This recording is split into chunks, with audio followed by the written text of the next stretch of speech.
All right, everyone. I'm going to go back here. Good evening. Good evening.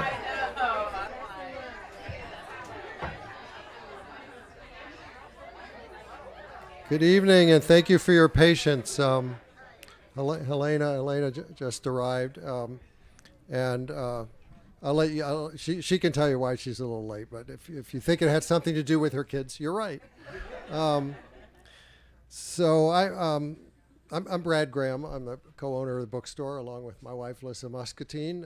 Welcome. We're really thank you. We're really very delighted to have Helena with us this evening, here to talk about her new book, The Mamas: What I Learned About Kids, Class, and Race from Moms Not Like Me. She is, as you might have discerned from the book's title, a mom. And we'll get to that part in a minute. But career-wise, she's a California native with a master's in journalism from Northwestern, who began her reporting career as an intern at the Oprah Magazine 20 years ago. And from there, she did stints at the New York Times, the Politico, and The Root before landing at the Washington Post in 2013. And these days, she's the senior culture writer there.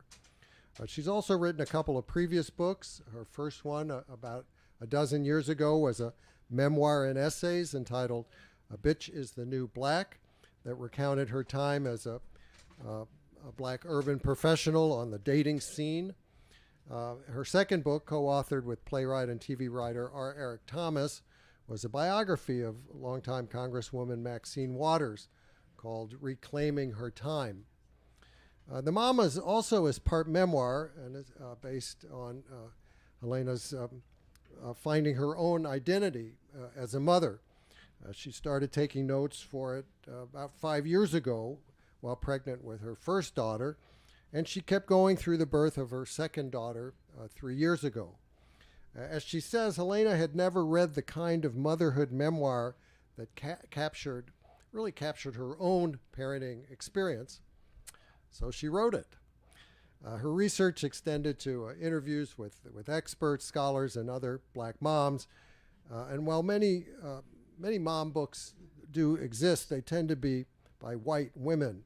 And as Helena makes clear, the universal difficulties of being a mom are heightened and complicated when you're black, especially at a time of sharper concerns about race and class and gentrification and social justice nowadays. With black motherhood come challenges and anxieties that can be invisible to many non-black moms, and Helena lays this out not only very candidly, but often with wit, keen reporting, and great storytelling. And just don't take my recommendation about the book. Publishers Weekly called it a frank portrait of motherhood that hits all the marks. Now, in conversation with Helena this evening, we have another special attraction with Abby Phillip, a mom herself, and a star at CNN, where she's the senior political correspondent and anchor of Inside Politics Sunday. Abby joined CNN 5 years ago after working at the Washington Post, ABC News, and Politico. So, ladies and gentlemen, please join me in welcoming Helena Andrews-Dyer and Abby Phillip.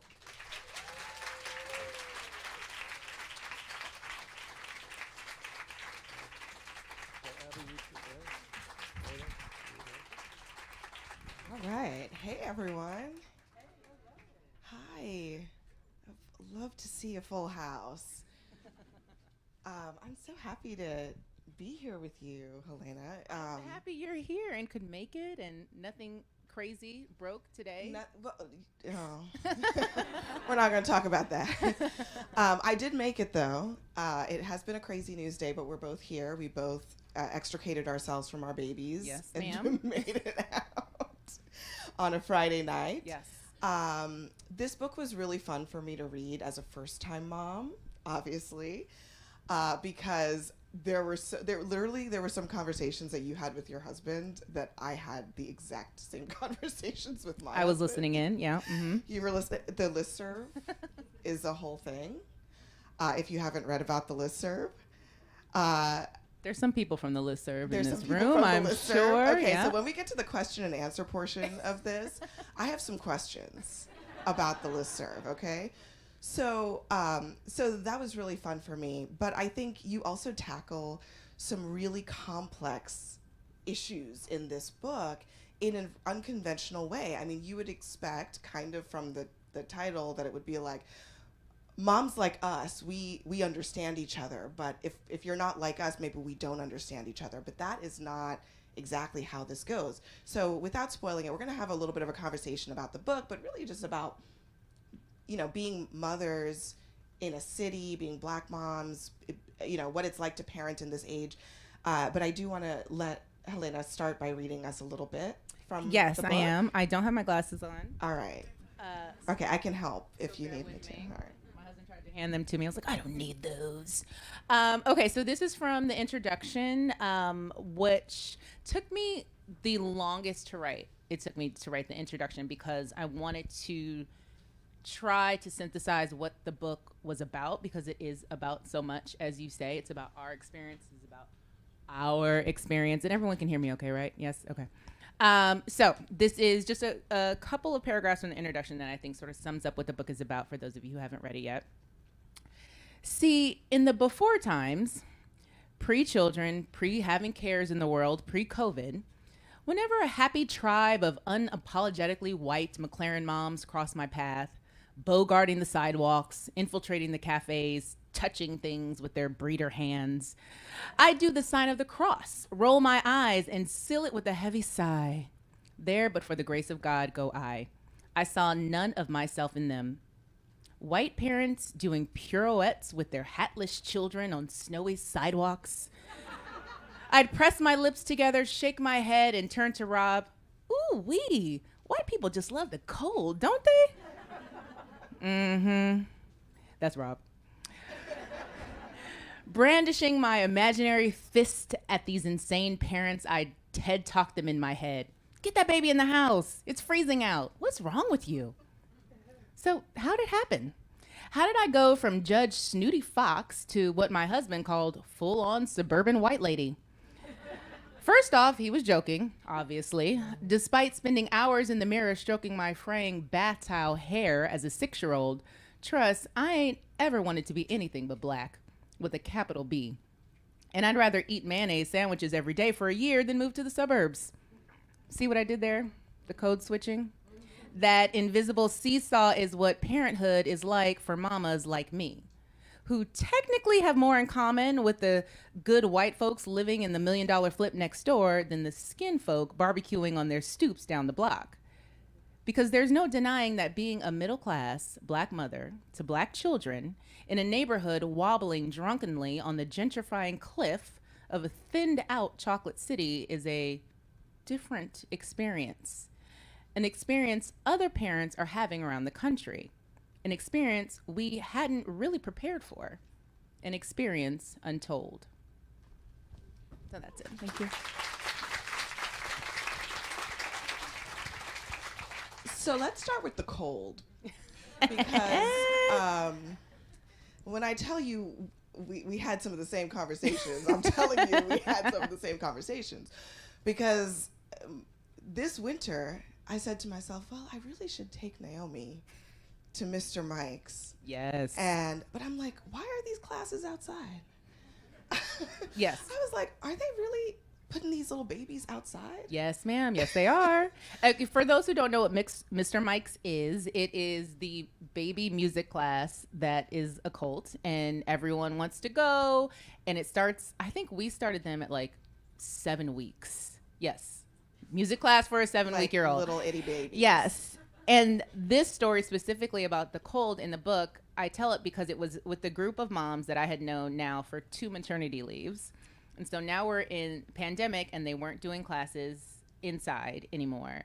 And we actually hired our own teacher to do class at, I think, 8 a.m. There might be some moms in that group in this room. I think we started at 8 a.m. and we did it every Wednesday in the freezing cold. And Rob would always be like, "What?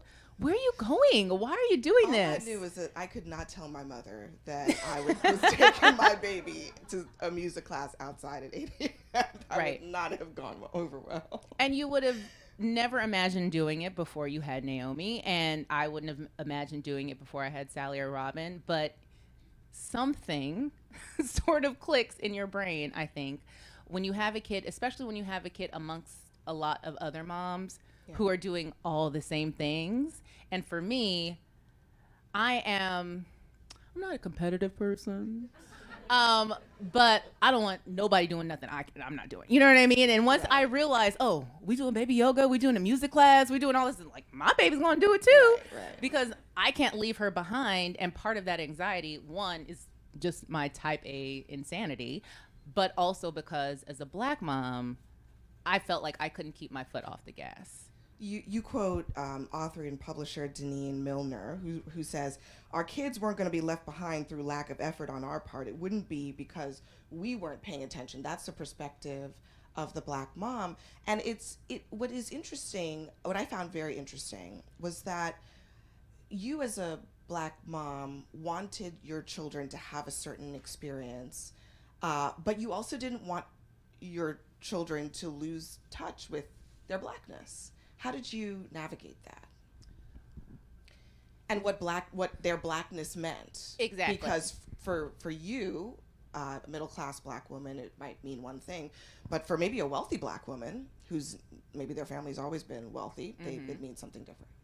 Yeah, in the book, there's a chapter in the book where, and I really wish I would have been able to interview her, but I couldn't because she was like deep in research. Dawn Dow, who's a sociologist at the University of Maryland, and she has a book titled Mothering While Black, and she sort of categorizes different types of Black middle-class moms. And there is a category that I think I kind of slid into, which when I read the description, I was like, that's me. It's the type of mom the middle-class Black mom who wasn't born into that socioeconomic status, right? Like I grew up with not a lot of money, single. My mother was a single mom, just hippie. For those who know Frances Andrews in the room, it's like I can't even describe her. She is just a free spirit, and that is how I grew up. You got a really great picture of her in the book. It's fun. She's flawed. But I didn't grow up that way. No, she's not here. Frances, are you here? She's not here. I didn't grow up that way, and neither did my husband. So now we're in this situation, and I always have in my mind what's like, I want our daughters to be able to move throughout any class, any color, all of the things, right? And for me, being in touch with your Blackness is like being able to be down, whatever that means. And that's just like to me, right? And Rob sometimes is like, I don't know about that, you know? And there's the other middle class or upper middle class Black parent who's like, oh yeah, no, my kid doesn't have to play with that other kid. You know, a kid that I talk about in the book named Major, right, who's from the public housing projects across the street. And so, but I see myself in that kid, always. So it's always this push and pull. And what I find so interesting is as middle-class Black parents in a gentrifying neighborhood, we sometimes see ourselves as like different from the other Black folks in the neighborhood, or might be, right, who might have been there for years. But what Rob and I found, and I write about in this book, the white parents who see us don't. They're just like, oh, that's the old crew, right? And we're just like, wait, what? Like, you know what I mean? And it's this like double take. But at the same time, I'm thinking, well, I don't want to be separated from them. Like, these are my people, right? Right. And so it's that constant understanding. As a gentrifier, I mean, if you are living in Shaw, I live in Brookland, Bloomingdale, whatever. Even if you are a Black middle class, you're a gentrifier, right? See, not everyone believes that. And I know there's people in the head, people in the audience shaking their heads, but not everybody believes that. There's a whole conversation about this. What is it? What is that like, right? You're walking through the neighborhood and you're pushing your Uppa Baby stroller, right? Because you have an Uppa Baby too. You fell in line. You're pushing your Uppa Baby stroller, right? And then you're passing the mom, who, you know, lives in the projects, and she's pushing her baby in an umbrella stroller. You know, some of the conversation in this book is about how much you have in common with that mom versus how much you have in common with the mamas from the listserv. Right, exactly. And when we pass each other, who sees you really, like actually sees you, right? And does the mom from across the way with pushing the umbrella stroller see you as a mom like her? Exactly. And perhaps not.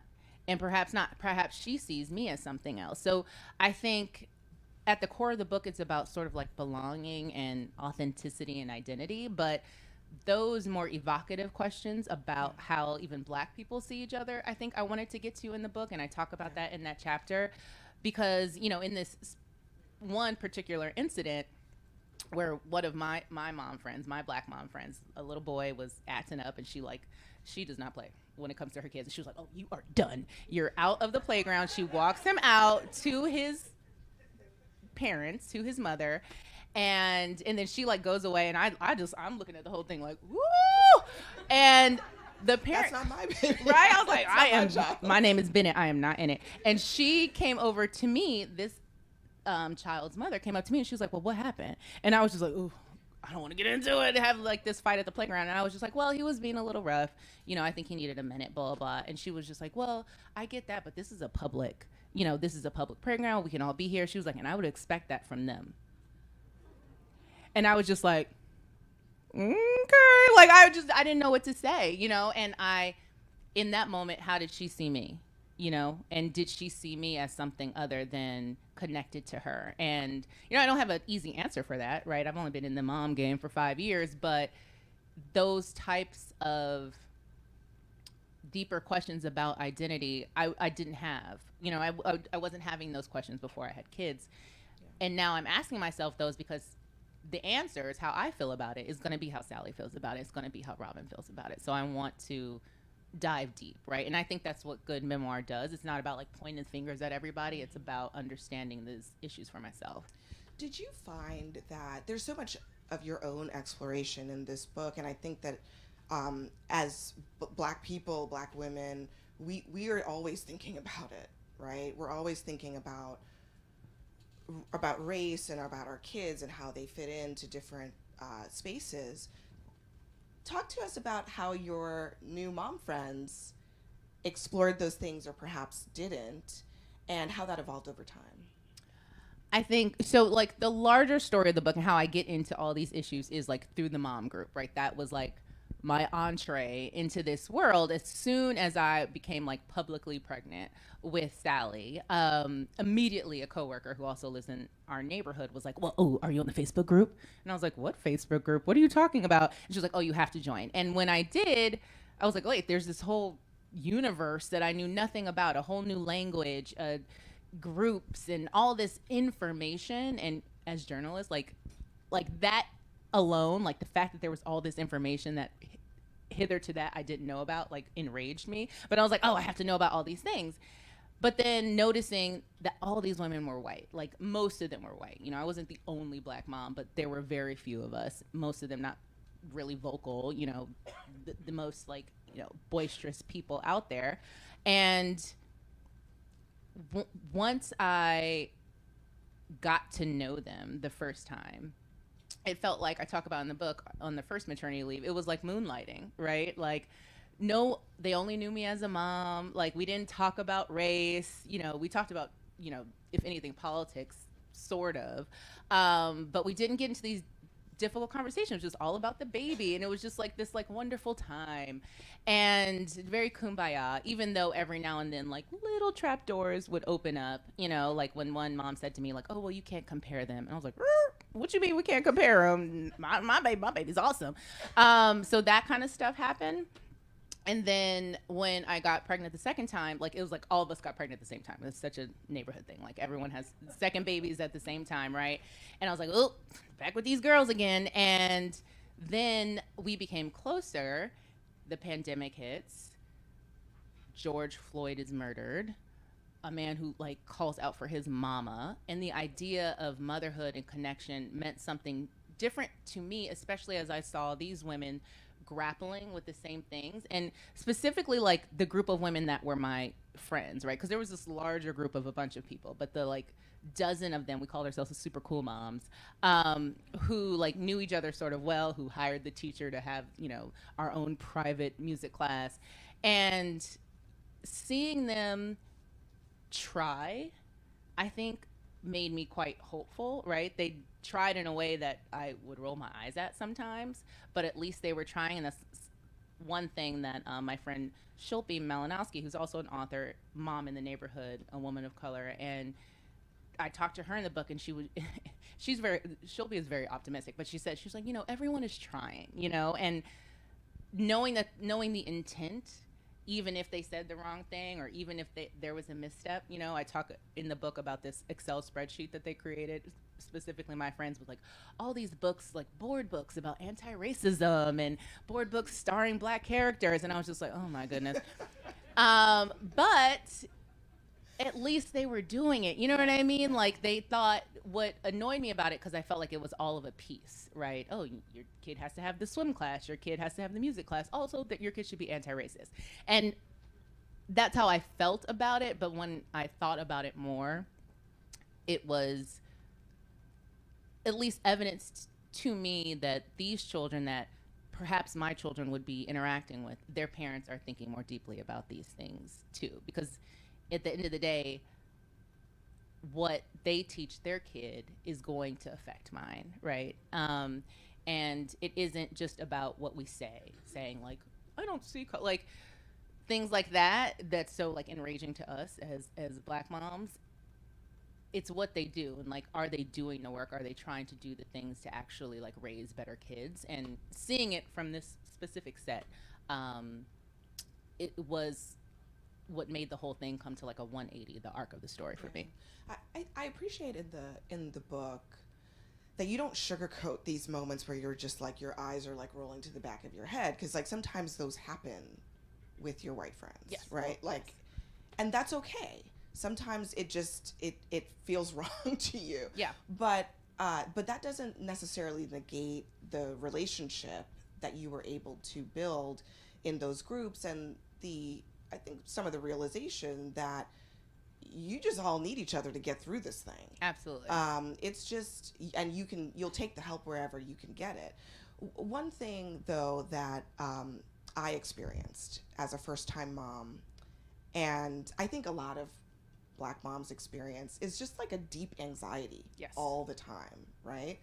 And it was certainly heightened during the George Floyd era. I mean, I was I was toward the end, Mother's Day of 2021, when I was toward the end of my pregnancy, and I wrote a post about just being a mom and just what I've learned and just being pregnant.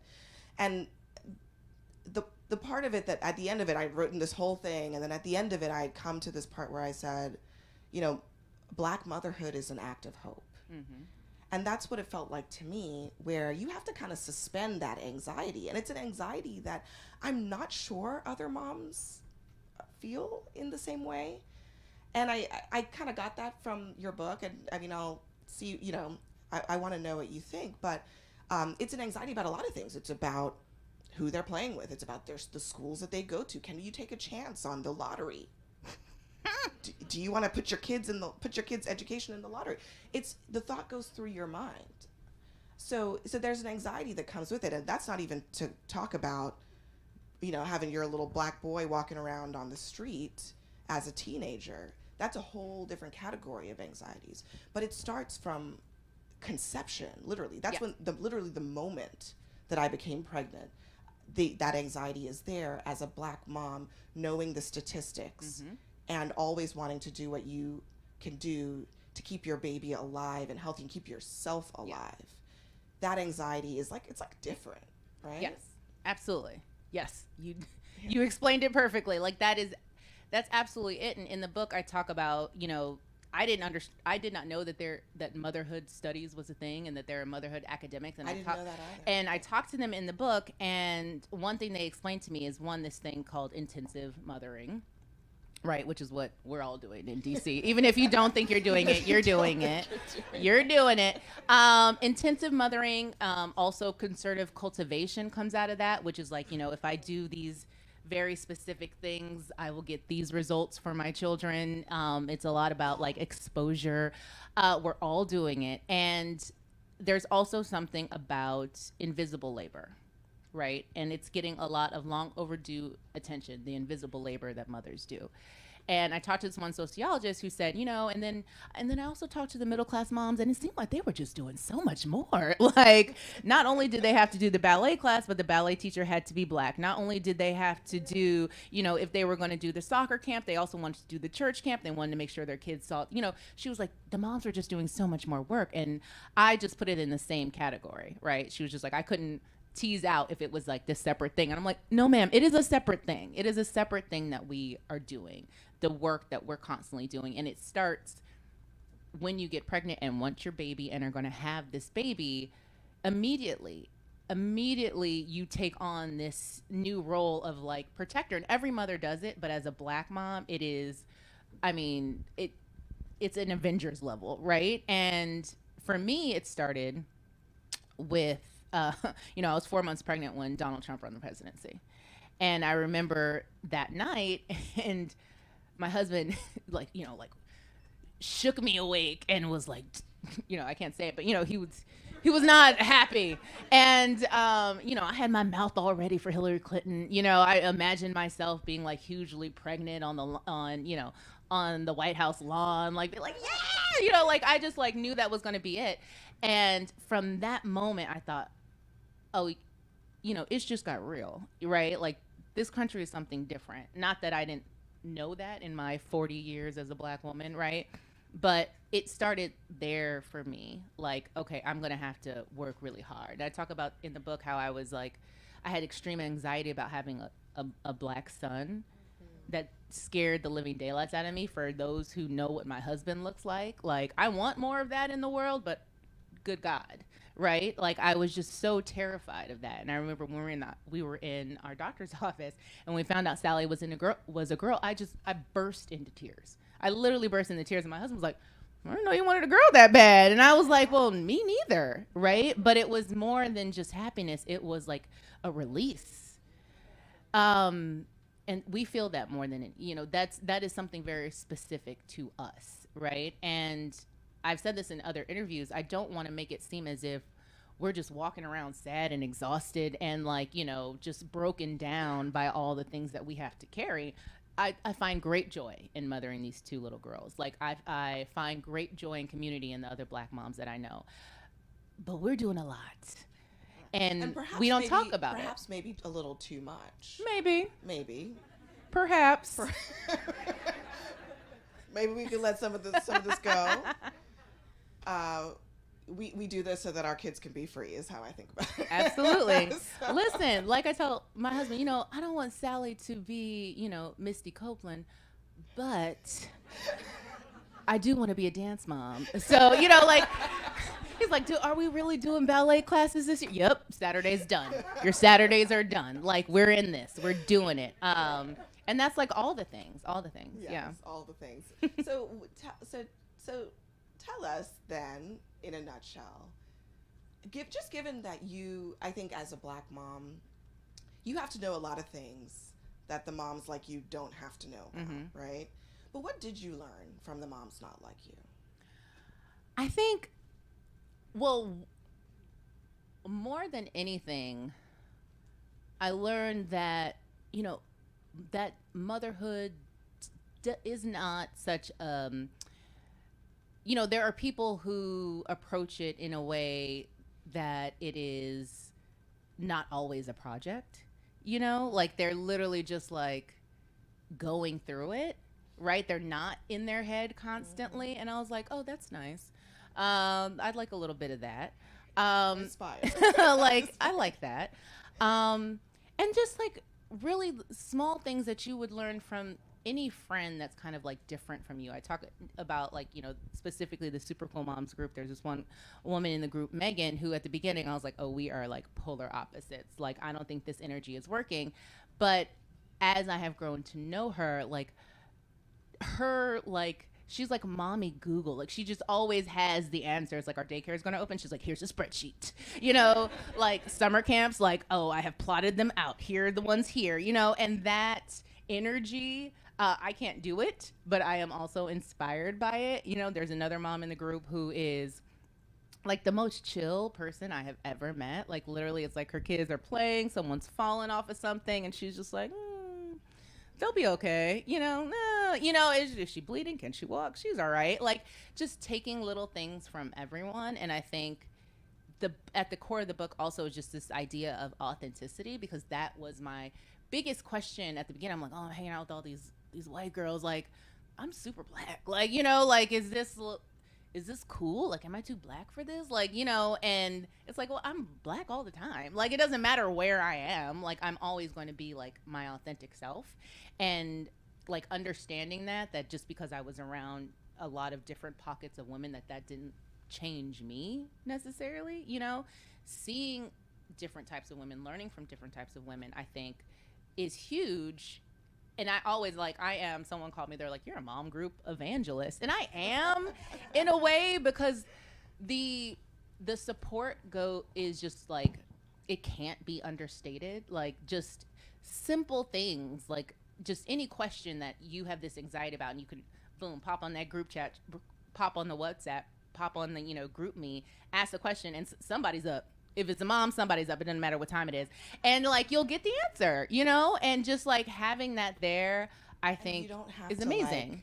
You don't have to reinvent the wheel every time. Exactly. That is one of the things that I learned, was that actually a lot of these things have been figured out for you, and you don't have to figure it out. You don't have to figure out how you're going to attach this car seat to that stroller, blah, blah. Like, it's been done. Yes. So this is a kind of specific thing that I thought very intriguing in your book, but it spoke to me about something that I think about a lot, which is what things we take from our moms, our ancestors, as being the truth that we know that maybe isn't the truth. So one example of this is like spanking, right? Like, some of us grew up being spanked. I was spanked, right? And some of us believe that being spanked is like a totally normal rite of passage, what have you. But then there's a whole generation of, you know, black moms like us who see it very differently and want to sever that tie between our history and our present. There's a part of the book where you talk about, can you spoil a child? I remember this pretty distinctly, because I took all these like baby sleep classes. And of course you did. And a big part of the baby sleep classes is that you can't spoil your child. And in my head, I was like, yes, you can. Yes, you can. I was like, your great grandma would say, put that baby down. Put that baby down. Yeah, I think you can. So, but I actually did kind of let that go with Naomi, where I realized, I was like, you know what? I'm so afraid of spoiling her that I'm like being I'm projecting onto her. Were there things like, I mean, first of all, what you talk about the spoiling of the child, but so tell us about that, and then but things like that, evaluating those things. Absolutely. I mean, I think one of the things that is particular to my urban experience in DC, and I think a lot of people experience this in all across the country, is that I don't live close to any of my family, right? I'm from Los Angeles originally. I have 4 incredible aunts who, like, you know, I say in the book, you know, they're the women that, you know, R&B love songs are written about, and they're 3,000 miles away, right? So I miss that. I miss the community parenting. I miss the other mothering. I don't get any of that. And my mom lived with us for a year. And that was an experience. But we miss a lot of those family ties, right? And I was talking to someone not too long ago about how I miss that, and you know, I have an aunt who she'd love to take them babies, and she was like, "But would you let her though?" And I'm like, "Of course I will." Now, would she do the things like I do them? No. But her intention, I trust implicitly, always. And that's the thing. I trust her beyond with my kids, more than any friend I could meet, right? And I don't have that. So when we had that conversation, I was talking to my cousin LaDonna, who essentially like helped raise me, and she saw me holding Sally because I was baby wearing, because I believed in, what was it? It's like the 3 B's: breastfeeding, baby wearing, and something else. I can't remember. That one is new to me. I can't remember what, I think it was like wrapping the baby up or something. But I was doing all this stuff because I read all the books. That's what my mom said about me one time. A friend asked, I think Sally was like 2 months, and one of my friends was like, well, how do you think Helena's doing as a mom? And my mom was like, she reads all the books. And I was like, thank you. But anyway, so I'm like holding the baby, Zooming with my cousin and my aunt, and she was just, and I'm just like holding Sally like forever. I held her constantly, and she was just like, you gonna spoil that baby. And I was just like, you can't spoil a baby, Donna. And she was like, yes, you can. Watch, that baby gonna be spoiled. And I know where it's coming from her. It's coming out of love, just like my husband's sister, who also lived with us for a time. This is a theme. We like having family around who lived with us for a time. I remember one time she told me to get rid of diaper rash. You should like, and tell me any mom who's heard this, that you should take flour, heat it up, heat the flour up in a pan to where it's kind of brown, and then sprinkle down on the baby's butt. And I was just like, ma'am, I'm not gonna do that. No, thank you. And we're telling her about all the stuff we're doing. We're using all the diaper creams, because Sally had like this terrible diaper rash. We're using all these creams, and she was like, well, you'll know what y'all should do. And I was like, no, thank you. So that kind of stuff, right, is like, you're kind of glad you don't live close to family, because that would be constant. But I think in the end, we have done a really good job at just like not doing things just because our parents did them, and not doing things just because our parents did them. This idea that like, oh, well, my mom did it this way, and now we know so much more, so that was the wrong way. And it's like, no, it's not. You know, yes, I was cooking meals at 7. That wasn't necessarily a good thing, right, Mom? However, I'm an extremely independent person who knows how to take care of herself. So it's like, there are little things, and I never just don't do it just because they did it. Or, you know, we talk about why we're doing the thing, and I think that that's a new thing. For me, sleep training was something that I had never been exposed to until my white friends told me about it. And now I'm like a sleep training evangelist.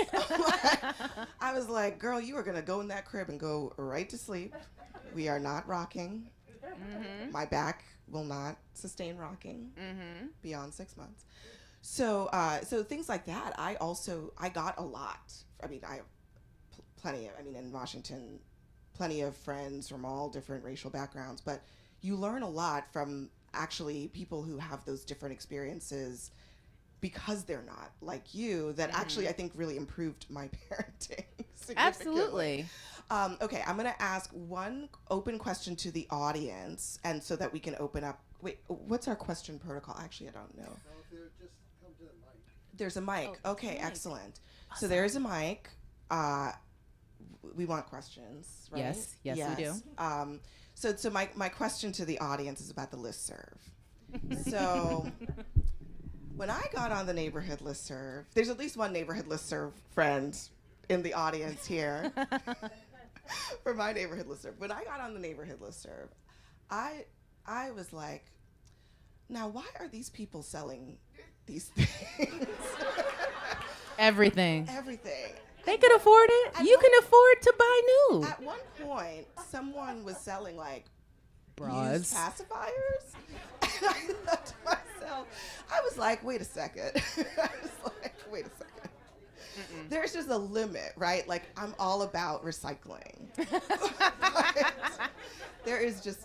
I have limits. Yes, absolutely. So I would love, at some point, somebody from the listserv, please come and explain to me why so many things are being bought and sold. That's, especially when they maybe should be purchased. Yeah. Listen, Rob and I, you talked about the conversations we were listening in on. We had this one conversation, and I was like, white people are cheap. Lord of mercy, they will buy nothing new. And funny because literally as we speak, I have bags of like shoes and stuff, and Rob is like, what are you doing this? I was like, oh, I'm gonna do free for Porch pickup. I'm just waiting for the season to change. And he's just like, get rid of this, what's wrong with you? And it's just like, I am now like part of, you know, the Borg, and I was just like, no, these are good shoes, someone needs these shoes. And he's just like, girl, if you don't throw these away. Look, we are at the point now where I've never posted on our listserv. That's my confession. Okay.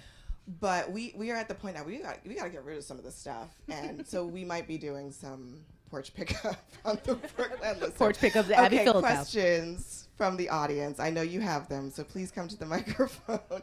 Or comments or conversation. We can make this a little parenting group. I'm going to say parenting group because it's not just moms here in the audience. Dads. I know you're out there.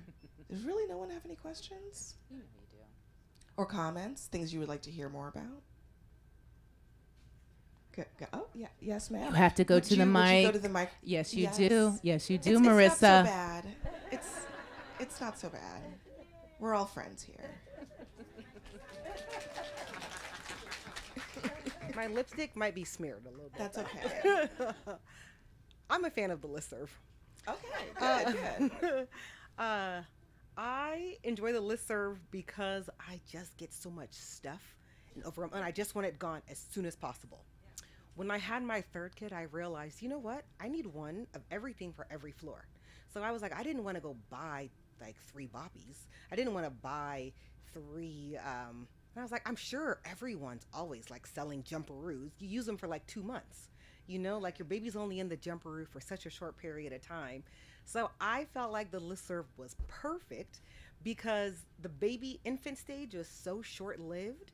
I'm going to get rid of it, and then I could just bring it in for 2 months and then get right out of it. So I never used the nursing bras, pump parts, nor did I ever use the post girdle in all 3 sizes. Someone was recently giving them away. They had a small, a medium, and a large. And then sometimes the prices that people sell them for, I'm like, I would just go buy them new. That is the other interesting thing that I found. That sometimes the price. I thought someone wanted to say something, which I welcome. But sometimes the prices, I'm like, it's like maybe like a $20 discount. And I also I've like give it away. I'm just like pick it up. I did give away like toilet training potties because we also use like liners, so no one's using them. I felt like if it was a sanitary item to give away, like if you could sanitize it, then like give it away. But I wasn't using anything personal. Okay. My nipples were on this. I don't want to offend anyone. I don't want to offend anybody about the listserv. The listservs are amazing. The listservs are amazing. Yes, everyone's on them. Any other questions? Please. Yes. Both of you go. Yes. And that way we can, welcome all the questions, comments. And I don't know if I was clear, but obviously it does not have to be about the listserv. That was just my opening foray to all of you. No, I mean, I have a question. As a child-free person, which if you are a parent, you should definitely go first. Because in hearing you talk about the listserv and like the neighborhoods that you are living in, I'm thinking a lot about the mothers who don't have the financial flexibility or class and stuff that we're talking about, right? Mm-hmm. I can't imagine that working class women, or even what we would call like below working class, like have access to that kind of information. And what's resonating with me, like Abby brought it up about having things from past generations, but now having the knowledge, like you said, oh, I learned the sleep training from my white friends. I wonder how you all feel about, is there a way to include those mothers who would otherwise like have no access to this kind of stuff, right? Because they're not likely going to move class or place. And 2, how does it make you feel to be in these positions, knowing, yes, that we share race and we share gender, and like the world may perceive us as one way, which you all have said, but then like, you know, the umbrella stroller versus like the big fancy lady stroller. Yeah. It's not the same lived experience. Not at all. I mean, and I think that's like it's such an undercurrent of it is of the book, but also of like moms like us who are in a certain like space in this city, knowing that moms who might look like us do not have the same experience at all. Yeah, right? are the same privilege, honestly. Yeah. And I think we get into this. That's an amazing question, and we addressed it in the Facebook group at one point, right? Because the Facebook group for a while was whatever kind of function where the only way to see it is if you had a friend that was already in it, right? So what does that mean? Right, we're all going to be the same type of person, and folks would bring up. We got into some, there are online mom groups have like imploded under these kinds of questions, right? And we got into these deeper questions. One, folks didn't want to call it a mom's group anymore because we wanted to be inclusive. And yes, I roll my eyes at it because I'm sorry, like it's fine to center women in a space. Sorry, we don't have a lot of spaces. I don't need dad-splaining, but anywho, so there was like changing the name of the group to be more inclusive, and then when we had that conversation, people were like, well, why don't we change the privacy settings so somebody else can get all this free shit y'all giving away, or like all this stuff you're selling for pennies on the dollar, who might actually need it. And that was kind of a less of a rah that was the changing it to dad. It was more like, oh, right, you're right about that. And we did change it a little bit, right? And we had a whole long conversation about that because some people were like, well, why don't you just like make Facebook friends with people you see on the street? And folks were like, what? No, like that's not the argument we're making. That's not what we're saying. But that we were having that exact debate. And I have it as Abby and I were talking about that. I talk in the book, that playground situation. And recently, I don't talk about it in the book because it happened recently. My daughter goes to the neighborhood school and she had a birthday party. And she wanted a hotel party. Pray for us, child. And so we rented this is so bougie. Girl, I'm embarrassed to say it. We rented a hotel room suite so that she could have like a sleepover, but she's too young for sleepovers. That's another black people thing. And if folks are from immigrant family things, she ain't sleeping over nobody's house. But we can have this little fake sleepover. Can confirm. We can have this little fake sleepover, then all your friends go home. But the friends that I invited were only moms that I knew, right? Because my reasoning in my head was, I knew these people were in this tight space. There was one little girl in her class that she wanted to invite. And she was like, oh, well, can she come? Can she come? And I was just like, I don't really love her mom like that, Sally, and blah, blah, blah. But to me, I'm also thinking, knowing this little girl, who's a sweet little girl, and knowing her mom, because all the moms were also there, I didn't want her to feel uncomfortable around this other group. But was that it? Was it that I didn't want her to feel uncomfortable, or was that I didn't want to feel uncomfortable? And like I talked this to death with my husband, and if you know my husband through the book, he was just like, okay, so what you gonna do? And I was just like, I don't know. I'm gonna table this. I'll come back to this another day. But it's these kinds of things that I think we don't often talk about in mixed company, and I think we should, because you're right. Other folks, all of us can benefit, right? When we broaden this like connection that we make with each other, like, oh, you're moms, like, let's do it. We should all be friends, but only with certain moms, only with certain people. And yeah, it's an ongoing evolution. I also think that there's a lot of room for opening the kind of avenues of knowledge to lower income women, but especially lower income Black women, about just the ways in which, again, it goes back to kind of, I think we often feel like motherhood is like instinctual. Like I learned it from my mom and my mom learned it from her mom, and that's all good and well. But what happens when you're exposed to kind of like the Facebook group spaces and listserv spaces and your white friends, is that then your perspective on that opens up. And the question is really, who's going to do that for the poor and working class moms? And I think that that's a space that needs to be filled. And, this is a different topic. We'll move on to the next question. But my birth, I had a home birth, right? And but I had a midwife who worked with moms, poor moms, working class moms in DC. And what she did for me to open my horizons as a middle-class mom trying to birth in a different way, she does for poor moms. And I think that it happens in the, thankfully, thanks to a lot of women who work in the birthing space, that happens more now in the birthing space. But I think that can happen in the parenting space too. There's just like an opportunity there for, just to create more knowledge for, you don't have to necessarily go to the white part of town and make white friends to learn the things that we learned.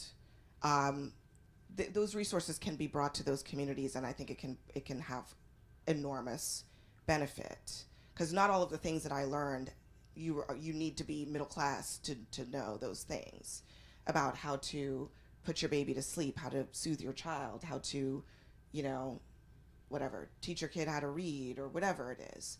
All of those things can be taught, and I think that knowledge needs to be passed on beyond just, our little gentrified circle here. Absolutely. Not to bring up the gentrification thing again, but okay, we'll go to the next question. Thank you. Thank you for that great question. Thank you.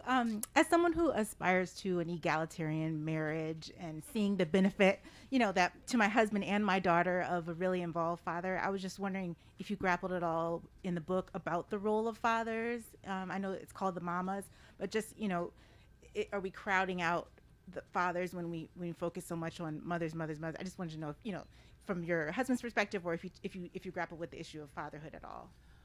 I did. I wrote a chapter about it. My editor, Madalika, I'm looking right at her. She read it and she was like, nope. Well, so she can answer that question for fair, you. The role that's a whole other book. It is a whole other book. And when she read it, she was like, I like this, but I don't think this isn't the thing that we're talking about now. But I agree with you. And I think, again, we talk in the book about how we changed the name of the group eventually because folks thought like, well, the idea that all this knowledge, as Abby is talking about, and all of this is being placed on the mamas, right? That we should change that name and that make it more inclusive. Now, for those of us who argued against that, it was just like, yeah, we're going to change the name of the group, and all of a sudden my husband's going to start checking these Facebook posts about like crack nipples and, no, that's not going to happen. That's not going to change the patriarchy. But I think the larger question people were grappling with, the idea of egalitarian parenting, I felt it. I just didn't feel like we needed to change a female-centered space in order to make that happen. I think we could have created another space. But instead, they wanted to hop on the space that a bunch of women had already created. Anyway, but that was me. But I don't talk about it in this book. It'll be in the next one. It was my fault. It was a good chapter. I was talking about my dad because I grew up without a father, and how the way that I parent and the way that I chose to parent with my husband is very different from the way that my mother chose to parent by herself, and what that sort of means for our girls. I'm very like specific on that, but again, that'll be book number 2. There's a whole conversation among women about how to deal with men, frankly, in marriages with children. That's a whole conversation and a whole book. Yeah, that's a book. That's a book. Next question. Hi. So I'm really thinking about what you were saying about women of like lower incomes being in these certain spaces and having access to that information. And I think about the motherhood experiences that I've been to, like mom friends and things like that, and district motherhood. And, I'm thinking they may not feel comfortable in those spaces, or they may feel kind of preached to in those spaces where you have somebody who, obviously is of a higher income than you, and they're able to give their kids these experiences, and they are not. And here you are telling them, well, this is how you swallow your baby, and this is how you do this. And, how do we keep from being preachy to those women that we really want to help and see in those spaces with us? How do we kind of invite them in? You know, how do we do that without making them feel that discomfort? That's a good question. I think for me, for me, honestly, it's just like you say invite them in, like inviting them to stuff, like invite them to the thing, in our the black, we don't have a really name for ourselves. Let's call ourselves like the Black Mom Group. But every couple of months we literally just like get everybody together and we go to a park, and sometimes we like demand that we all get dressed up, or we order catering, and it's just like Black kid takeover, and that's what it is. That's what we want it to be. We want to be like, we here too. Our kids are here too, running around chasing butterflies and looking cute and all those sorts of things. And it's just like, who do we invite to that, right? And I have tried to be better about when I am in more public spaces, right, in the third place, whether that's the sidewalk, the coffee shop, the farmer's market. Again, I'm just at a bunch of bougie places, but the place that you would be, to reach out to other moms, because some of my closest friends are in this room. I met, literally, we were walking on the street and I was like, black mom with a baby. Right. I was like, hey girl, you live in the neighborhood like a nut. And like just doing that more often. I met a woman recently at the playground. Her name was Cookie. And I was just like, well, what's your email address? Sometimes we all get together. And she was like, sure. She might have thought I was crazy. I don't know. Like, you know what I mean? But it's just being more open to that and not so closed off, which is the larger also message of the book. Like when I saw, because it was the same for me, right? Seeing these white moms go into this church all together, I'm like, what are they doing in there? And finding out it's just like the music class, right? But in my mind, I'm like, it's having these secret white meetings that I don't know about. And I think another mom can see us doing that and see this and think the same thing. All of us at the park, all of a sudden, she was like, well, why didn't nobody tell me about this? And it's just, as Abby said, just being more open and honest about the information, figuring out how to share it. And I think we forget, like, the first thing is just to talk to each other, like literally just to talk to each other. So I'm starting there. That's where I'm going to start. I love it. Thank you. Thank you. We got another question. See, we knew y'all tried to front like you had no questions at first. I already knew. It takes one. So you'll go next, and then there's okay. No, it took me a while to figure out if mine was a comment or a question. So I think I phrased either is it in my fine head as a question. But I think a lot of the pressure or like anxiety that I feel and pressure that I put on myself is like twofold. I guess part of it is growing up poor, single parent household. I didn't have a lot of opportunities, to do things or be in activities. I mean, I was in as much as I can. My mom did as much as she could. So now I feel the pressure of like making sure that my kids have all the opportunities. I want them in everything. I don't want them to miss out on anything. So I think, for me, that I put a lot of pressure on myself to make sure that I'm providing the perfect childhood for them. And then the other part is social media and just seeing what other moms are doing, or just like hearing things from parents, parent influencers on social media, like you should do this. And they're like, no, you shouldn't do that. So I guess my question is, how do you find peace in knowing that what you're doing is enough? That's a great question. Well, what you're Abby. doing is enough.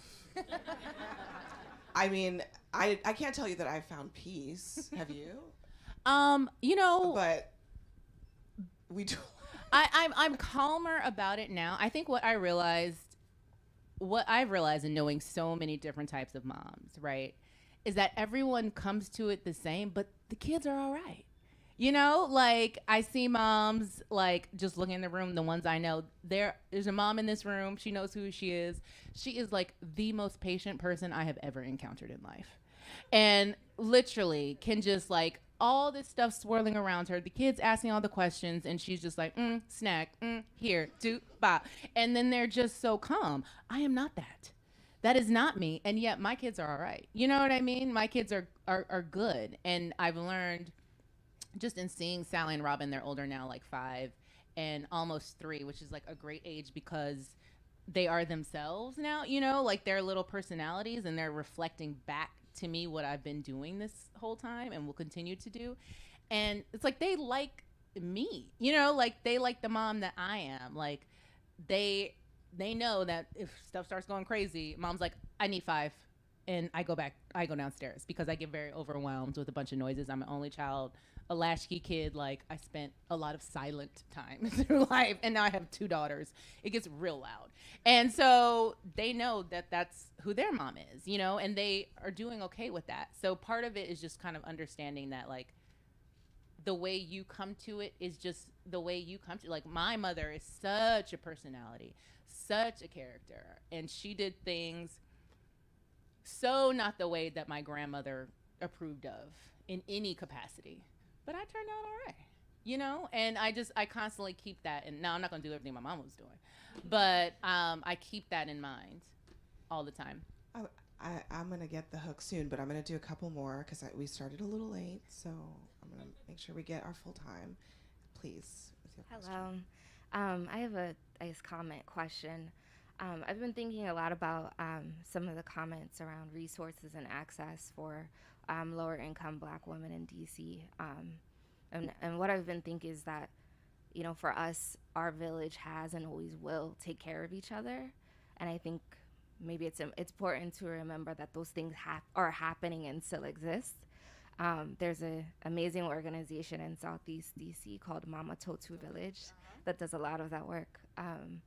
But when I thought about village, I thought about the things you mentioned about letting go of the things that, you know, our elders did and things like that. And for me, that is something I struggle with when thinking about motherhood. I'm a first-generation American. And I'm just curious, like, when you approach those things that are, you know, like the diaper cream and the flour, or just like, I mean, I already have ideas in my head. In my culture, we tie a red string around our babies. My baby's red string is picked. Like, you know, how do you approach those things as your child grows, as you grow in motherhood, on what things to embrace or let go of?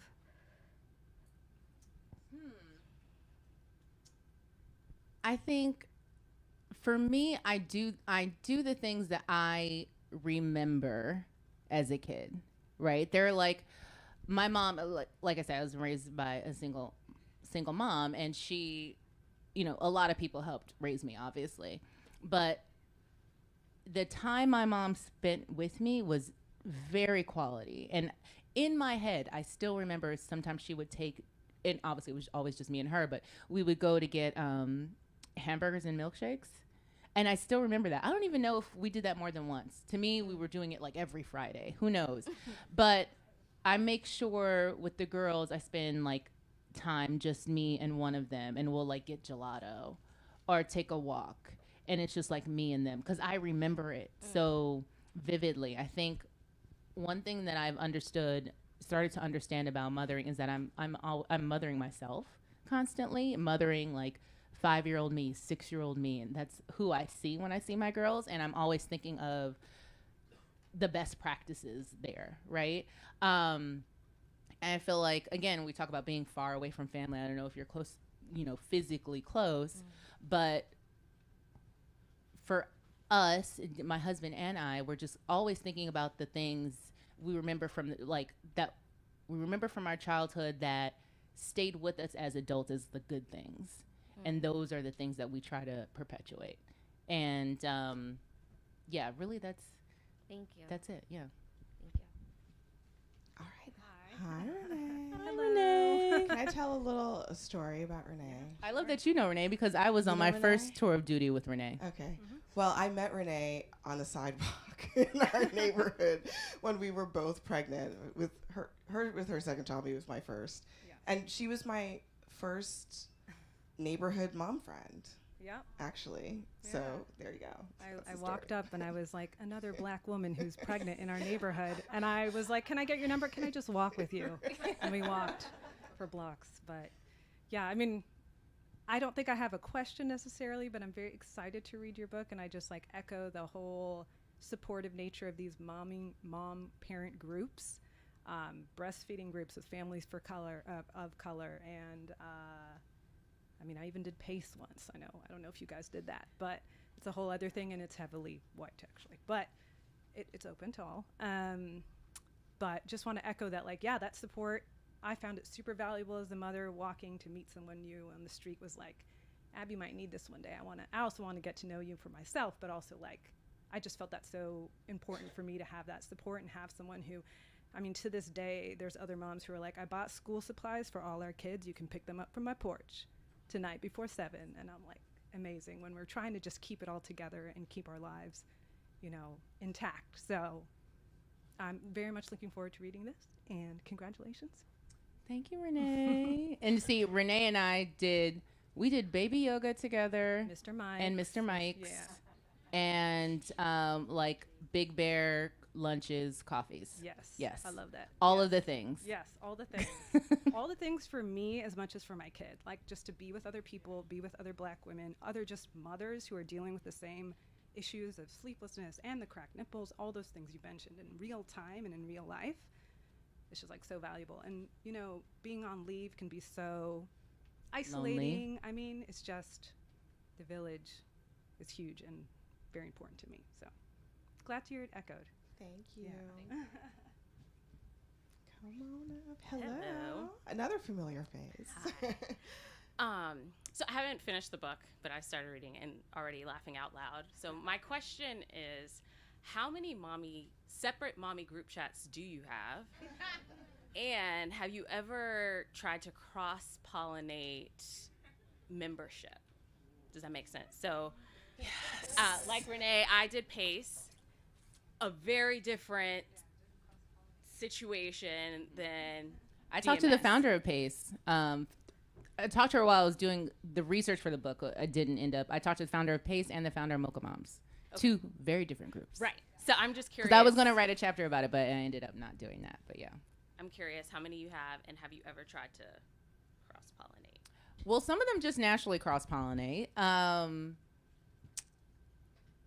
Someone else asked me this question. I don't even know how many. So there is Super Cool Moms, right? We have a WhatsApp. There is like the Black Mom group. We don't have a real name for it. There are my friends who were my friends before, and then our moms. So we were like my husband and I were like the last people in our friend group to have kids. So while your friends, I write in the book, it's funny that your friends who are moms don't necessarily become your mom friends, right? But there's that group.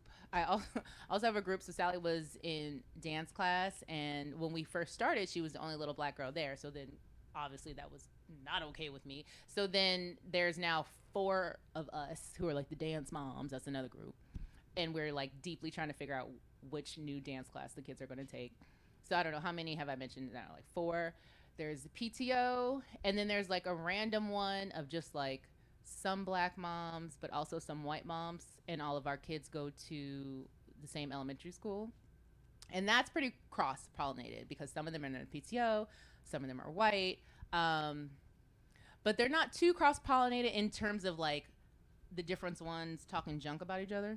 Like that doesn't happen so much, even though one of my dance mom friends, and they're all Black, she referred to my other group as the Karen Mom group chat, which I found hilarious, and it is not. But yeah, I would say at least half a dozen. And that sounds nuts, obviously, but every single one, like Renee was saying, every single one has so much information. Like the PTO one in and of itself, like I don't have time to read emails. Everyone who knows me knows I do not read emails. So like I need to like, it'll be like Halloween time tomorrow, and everyone's like, oh, are you ready for Halloween time? I was like, what? And they're like, yes, we sent that out like 5 months ago. I would not know about it if it wasn't for this chat. You know what I mean? Like that kind of stuff I really need. And the other ones, like you just dip in. They're not constant, but I would say like all of us talk or at least have some type of interaction like once a day. Yeah. But it's a lot. Well, I came away from this book really aspiring to your level of engagement. Don't do it. People. It's not instructive. I don't even know how you have time to have all these friends of friends and friends and friends on friends. But I hope you all enjoyed the book as much as I did. It's complicated out there, first of all, to be a mom, but also to be a Black mom. But we learn from each other, and I think that's actually what the book is about. It's really, we talked a lot about being Black moms, but it's really about what we really have in common, which is actually quite a lot, and what we can learn from each other. So I hope you enjoy it. Thank you, Helena. Thank you, Abby. Fun conversation. Thank you all for your great questions. Thank you guys. So many familiar, beautiful faces in the audience, but I have to shout out my mother-in-law in the front row. Yes! Everybody say hi to Tucson. She's right here. Thank you. Thank you guys so And much. thank you, Politics and Prose, for hosting us. Thank you both. I What a hope we great didn't conversation. overstay our welcome.